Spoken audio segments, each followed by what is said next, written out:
Now that we're into the first week of November, you may be wondering what to do with the jack-o'-lanterns from Halloween or the pumpkins on your porch as you maybe prepare for Christmas decorations. Well, we have the answer. This morning, we welcome Dr. Rebecca Riles. She's an associate professor of life and environmental sciences at UC Merced.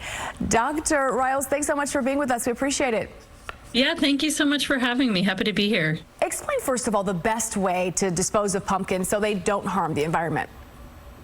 So yeah, I love pumpkins. I love eating them. I love carving those. It's my favorite time of year.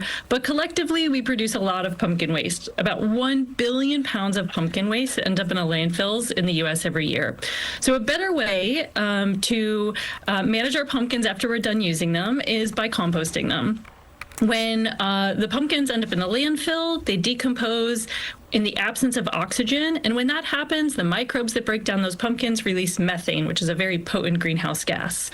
So when we take pumpkins out of the landfill, we prevent the release of that methane to our atmosphere. And when we can compost our pumpkins, we turn it into a really nutrient-rich soil amendment that can help us grow food and increase the health of our soils. Okay, so let's talk about composting a little bit. Can they be composted whole? Do they have to be cut up? And how do seeds ultimately impact composting?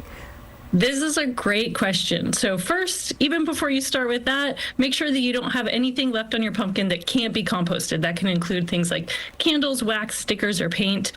When you're composting, the best strategy is to chop up the pumpkins to smaller bits. A very large whole pumpkin is going to be hard for those little microbes to break down. So we want to increase the surface area of that pumpkin by chopping it up into pretty coarse bits, like an inch or two big like this.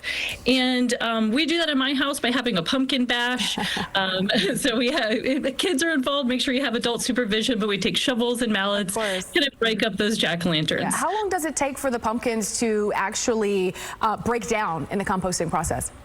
If you have the perfect composting recipe, it'll happen pretty fast. And it's a pretty simple recipe. For every 1 part of pumpkin that you have or other fresh food scraps or yard waste, you want to make sure that you're adding 2 to 3 times more carbon-rich material like dried leaves or wood chips.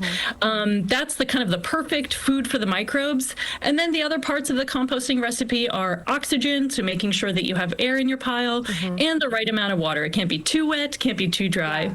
And it'll take a little bit of time, but it'll break down and create that compost. Sure, we're talking about composting though, but are there other things, community gardens, sustainable projects that people can also use the pumpkins for? Absolutely. Even in your own yard, if you can't compost, you can make a little bird feeder. I've done it with this one.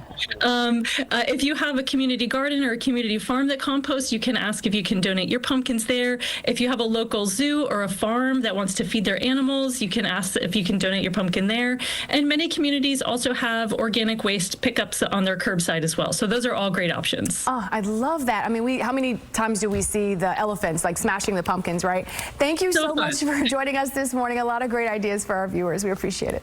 Thank you so much.